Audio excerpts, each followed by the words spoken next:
ढाणा खुर्द में विधायक जी की तरफ से और सरकार की तरफ से हमें कोई ग्रांट नहीं मिली। नारियल फोड़ के गए, मानते हो ना पैसा आया है? बिल्कुल मानते हैं। अपने मुंह से कह रहे हैं ना कि ग्रांट नहीं आई, स्पेशल पैसा आया है। स्पेशल विधायक जी ने बनवाया है। नॉर्मल ग्रांट नहीं आया, इनका रास्ता मेरी रिकमेंडेशन। आप आपकी रिकमेंडेशन से आओगे, मगर हमारी ये से ना कैसे आओगे? ये ना कहो ना कि पैसा नहीं आया। नहीं। ढाणा 1,07,00,000 रुपए की आपकी फिरनी, जिसका एस्टीमेट बन गया और बहुत जल्दी पैसा खोल के पैसा दिया हमने। दिल खोल के काम होने लग रहे हैं। अरे ये काम मानने बताओ आ रहा है कि नहीं आ रहा पैसा? और वो आपके घर से करा है या आप करो, सारे बराबर हैं, हम विरोध नहीं चाहते। न्यूज़ फायर के सभी दर्शकों को बहुत बहुत नमस्कार। मैं हूं आपका दोस्त मुकेश माही। आज हम आपको सीधा लिए चलते हैं हांसी हलके के एक बहुत ही प्रसिद्ध गांव ढाणा खुर्द में। यहां पहुंचने का मुख्य कारण क्या है कि विधायक विनोद भ्याणा ने लगभग 3 करोड़ रुपए की लागत से बनने वाली एक सड़क का यहां उद्घाटन करते हुए नारियल फोड़ा। लेकिन खास बात ये रही कि गांव के ही सरपंच और विधायक की आपस में विकास कार्यों के लिए मिलने वाली ग्रांट को लेकर बहस हो गई। चलिए क्या रहा पूरा मामला, पूरी डिटेल के साथ जानेंगे। इसी प्रकार आप हमसे जुड़े रहें। 4.5 किलोमीटर सड़क है, ढाणा कलां से लेकर के बरसी तक जाएगी ये। इसका टाइम 6 महीने का है वैसे तो, मगर ये हमारे को विभाग वालों ने विश्वास दिलाया है कि हम इस सड़क को 2 महीने में ही पूरा कर देंगे।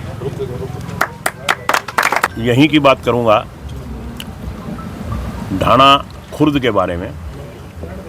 थोड़े दिन पहले मैं एक बयान देख रहा था। अब ढाणा खुर्द के सारे लोग यहाँ हाजिर हैं। यहाँ के सरपंच साहब है कि ढाणा खुर्द में विधायक जी की तरफ से और सरकार की तरफ से हमें कोई ग्रांट नहीं मिली। मैं सरपंच साहब को बताना चाहता हूँ कि हमने लगभग खेत खलियान के 57 लाख रुपए के तो रास्ते बनाए हैं यहाँ। 59 लाख के 59 लाख के तो हमने खेत खलियान के रास्ते बनाए हैं सरकार की तरफ से। और इसी तरह हमने फिरनी का 1,07,00,000 रुपए का अभी जस्ट एस्टीमेट भेज रखा है और वो जल्दी पैसा आ जाएगा और सारी की सारी फिरनी पक्की हो जाएगी। इसी तरह ब्लॉक समिति से 14 लाख रुपए ब्लॉक समिति से आए रास्तों के लिए। ये भी रास्तों के लिए ना? हाँ जी, रास्तों के लिए। एक तो 4 लाख रुपए चमार चौपाल, 5 लाख रुपए 5 लाख रुपए चमार चौपाल का और 5 लाख रुपया दानक चौपाल का। ये वर्क ऑर्डर हो गए और ये काम शुरू हो गए। सरपंच साहब मैं आपको बताना चाह रहा हूँ, आप कह रहे थे मेरे गांव को कोई पैसा नहीं मिला। जब मैं खेत खलियान का रास्ता नारियल फोड़ने आया था तो आप साथ थे, तो आपको तो पता ही होना चाहिए ना पैसा मिला या नहीं मिला गांव में। आप ऐसे तो ना कहोगे नहीं पैसा नहीं मिला। ये यूनियन बाजी में जाके बोल रहे हैं कि कोई इसी हमने तो कोई बसब ने दिखा अपना नारियल फोड़ के वो स्कूल की 4 दीवारी बोल रही थी। हाँ, 8 लाख रुपए नहीं, उसमें भी दादाजी वो जा रहे थे नोड़ा। मैं आप नारियल फोड़ के गए, मानते हो ना पैसा आया है? बिल्कुल मानते हैं, पैसा आया, काम होने लग रहे। आज नारियल फुटे आयो, ये समस्या हमारी जो इसको रोड को सेंटर में करवाने की इस खातिर एक्शन साहब बिहार में परसों मिल के आया था। तो फिर आपने कैसे कहा भी मान लो पैसा नहीं आ रहा सरकार की तरफ से? नहीं, ऐसा कुछ नहीं है। जो सरकार की नॉर्मल ग्रांटें वो आ रही है, काम चल रहा है। जो स्पेशल विधायक जी ने बनवाया है। रास्ता मेरी रिकमेंडेशन। आप आपकी रिकमेंडेशन से आओगे, हमारी से कैसे आओगे? ये ना कहो ना कि पैसा नहीं आया। नहीं। ढाणा 1,07,00,000 रुपए की आपकी फिरनी, जिसका एस्टीमेट बन गया और बहुत जल्दी पैसा आ जाएगा, वो भी बनेगी। मतलब फिरनी का फिर नारियल फुटवाएंगे डालकर हम कहाँ के भाई, जो काम करोगे पब्लिक ने दिखा है। हाँ, हर चीज का। मैं ये कह रहा हूँ कि आप ढाणा खुर्द में दिल खोल के पैसा दिया हमने, दिल खोल के काम होने लग रहे हैं। अरे ये काम मानने बताओ आ रहा है कि नहीं आ रहा पैसा?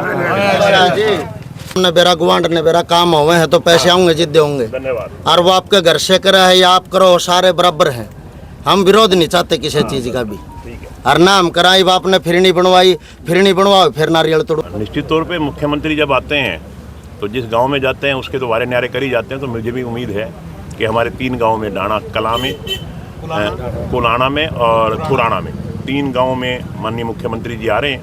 निश्चित तौर पे वो उन गाँव में तो कुछ ना कुछ करके जाएंगे ही। जो आस पड़ोस के गाँव हैं उनको, सरपंचेस को, उनके लोगों को भी हम वहीं बुलाएंगे, क्योंकि मुख्यमंत्री हर गांव में तो जा नहीं सकते। मुख्यमंत्री हल्के में 3 गांव में जाते हैं, वहाँ 10-15 गांव के हर एक गांव में सरपंच और लोग इकट्ठे हो जाते हैं, अपनी अपनी डिमांड सारे देते हैं। तो जिस तरह से यहाँ ढाणा कलां में आ रहे हैं, तो हम आस पड़ोस के सभी गांव के सरपंचों को इनवाइट करेंगे और वो अपने अपने मांग पत्र देंगे। निश्चित तौर पे जब मुख्यमंत्री किसी इलाके में भी आते हैं तो उस इलाके का विकास तो होता ही है। तो मैं भी समझता हूं कि हमारे यहाँ ढाणा कला में आ रहे हैं तो हमारे इस इलाके में भी काफ़ी अच्छा विकास के लिए पैसा दे के जाएंगे, ऐसा मेरा विश्वास है, ऐसी मुझे उम्मीद है। आपने विधानसभा में आवारा पशुओं का मुद्दा उठाया, सर क्यों जरूरत पड़ी? क्योंकि जो बजट है वो तो 10 गुना बढ़ा दिया था, फिर भी कहीं उसका असर कुछ दिख नहीं रहा था। ऐसा है, बजट बढ़ाने से तो बात नहीं बनती। मैंने यही तो कहा है कि बजट तो हमारे पास है। आज हमें ज़रूरत है इन जो हमारे बेसहारा पशु हैं इनको सहारा देने की। इसी के लिए मैंने विधानसभा में आवाज़ उठाई है कि कम से कम जिस जगह ये बेसहारा पशु ज़्यादा सड़कों पे घूम रहे हैं, आवारा हालत में घूम रहे हैं, उस इलाके में सरकार गौशाला खुलवाए और इन सारे पशुओं को उस गौशाला में रखे। सरकार उन गौशालाओं का खर्चा वहन करे। जब 40 करोड़ से 400 करोड़ रुपए सरकार ने कर दिया तो उसका कुछ ना कुछ खर्च इस ढंग से होना चाहिए कि जो बेसहारा पशु हैं, जो हमारा हालत में घूम रहे हैं, उनको आश्रय मिले और वो गौशाला में रहें। शहर में जो गंदगी हो जाती है वो साफ रहे, खेतों में किसान का नुकसान होता है वो नुकसान भी ना हो। इसी के लिए मैंने आवाज़ उठाई और निश्चित तौर पे कोई भी विधायक जब विधानसभा में आवाज़ उठाता है तो उसका असर होता है। बहुत जल्दी मैं समझता हूँ कि कोई ना कोई इसका रिजल्ट आएगा।